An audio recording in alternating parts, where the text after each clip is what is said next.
You know what you need. You know you are tired. You know the relationship is not working. Yet you say yes when you mean no. You minimize your discomfort. You disappear. This is not a motivation problem. This is not weakness. Today, I want to show you where this pattern came from. Because you cannot heal what you do not understand. You are probably the kind of person who looks fine from the outside, accomplished, responsible, maybe even successful. But internally, you feel invisible, like you have spent your whole life learning how to disappear into what others need from you. Maybe you struggle to name what you actually want. Maybe every time someone asks what you need, your mind goes blank. Not because you are confused, but because the question itself feels foreign. If that resonates, this video is for you. And I want you to know this is not your fault. You did not choose this. You learned it. I am Dr. Hannah. I have spent over 2 decades working clinically with high-functioning adults who are deeply self-aware, yet profoundly disconnected from their own needs. What I have learned is that self-abandonment is not a personality flaw. It is an adaptation, a survival strategy, a way of staying safe in environments where your needs were not welcome. And that adaptation worked. But now it is keeping you small. What's self-abandonment? Actually, self-abandonment is what happens when you learned that your internal experience was less important than keeping things smooth, keeping others happy, or keeping yourself safe. It is the voice that says, my feelings are too much, I should handle this, I do not want to be a burden. It is the automatic reflex to minimize your pain and override your body when it asks you to slow down. And it does not start in adulthood, it starts in childhood. Where it comes from. You learn to abandon yourself because someone else abandoned you first. Not necessarily through overt abuse. Sometimes the family system you grew up in, even a good family, taught you that your needs were inconvenient or your emotions were disruptive. Maybe your parent was emotionally unavailable, so you learned not to ask for comfort. Maybe you became the caretaker, the peacemaker, praised for being mature, so you learned, the less I need, the safer I am. Maybe your family could not tolerate conflict, so speaking up meant risking connection.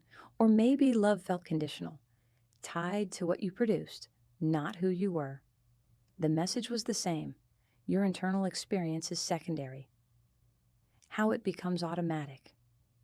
When you are a child, you cannot say, this environment is not safe for my emotions. So you adapt. You learn to override yourself, to stay small. Over time, that adaptation becomes automatic, something your nervous system does for you. You stop asking yourself what you need because the answer feels dangerous.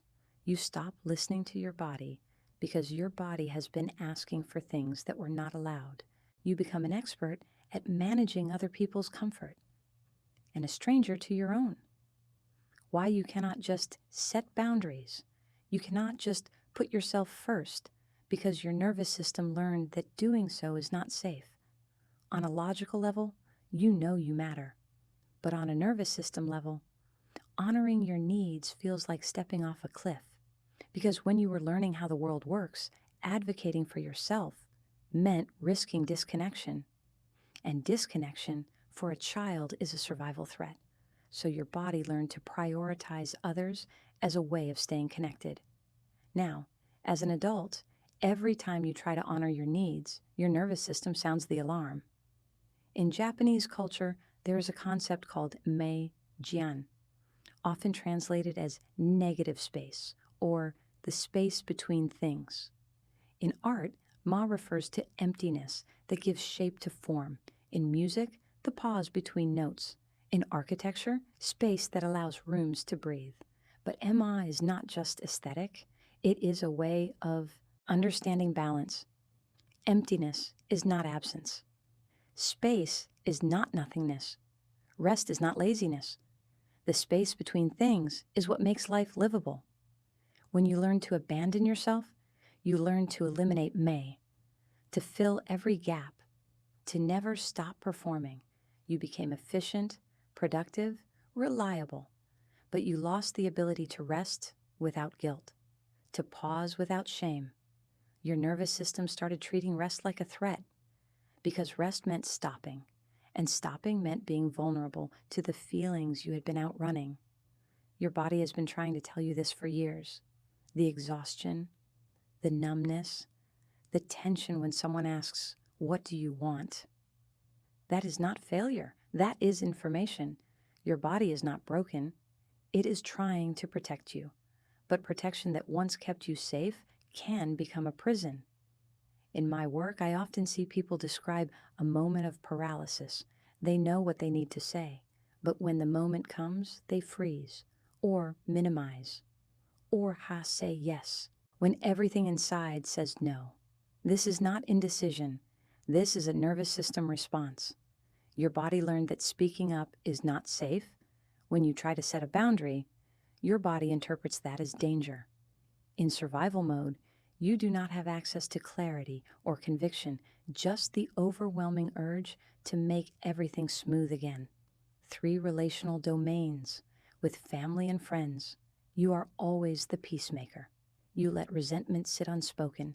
You feel responsible for everyone's emotions. You overextend yourself to prove your value and feel guilty when you prioritize yourself. In romantic relationships, you adapt to your partner's needs while your own stay invisible. You stay in misaligned relationships because leaving feels too confrontational. You lose yourself in their preferences, schedule, emotional state.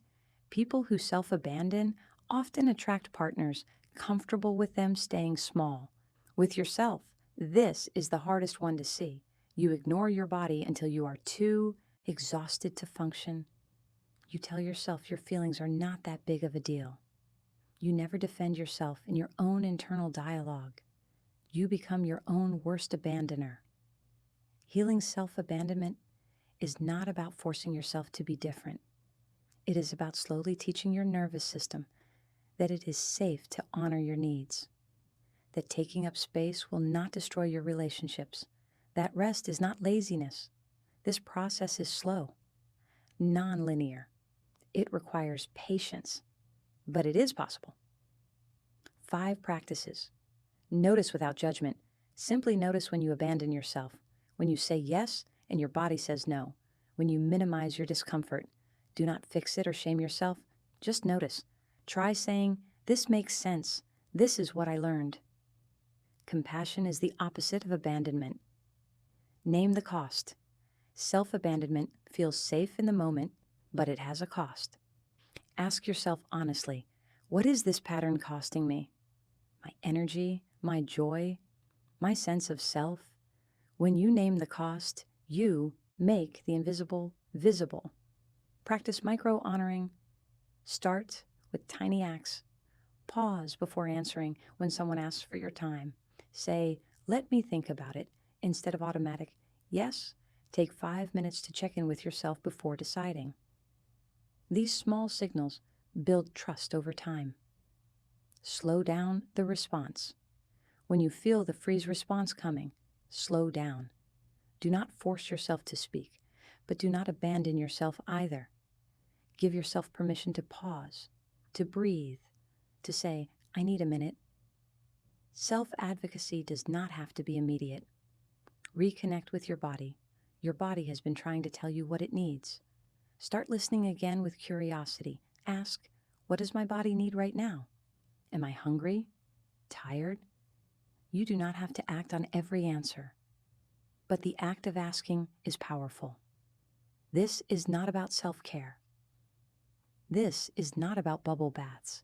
Self-care is lovely, but it does not address the root pattern.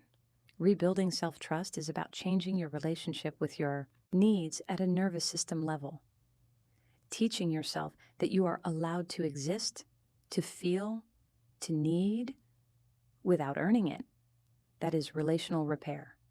With yourself. You did not learn to abandon yourself because you are weak. You learned it because you are adaptive, trying to survive in an environment that did not have room for all of you. That adaptation worked. It kept you safe. But now it is keeping you small. The only way forward is not to force change. It is to slowly rebuild the trust that got broken when you learned your needs were not safe. Today was about understanding, seeing the pattern clearly, recognizing that what feels like failure is actually a survival strategy. But understanding is not the end. It is the beginning. In the next video, we will talk about how to set boundaries when your nervous system says it is not safe, how to honor your needs without guilt or fear. So if you want clarity, not motivation, subscribe, because we are not doing help here. We are doing the slow, honest work of coming back to yourself. And that work matters.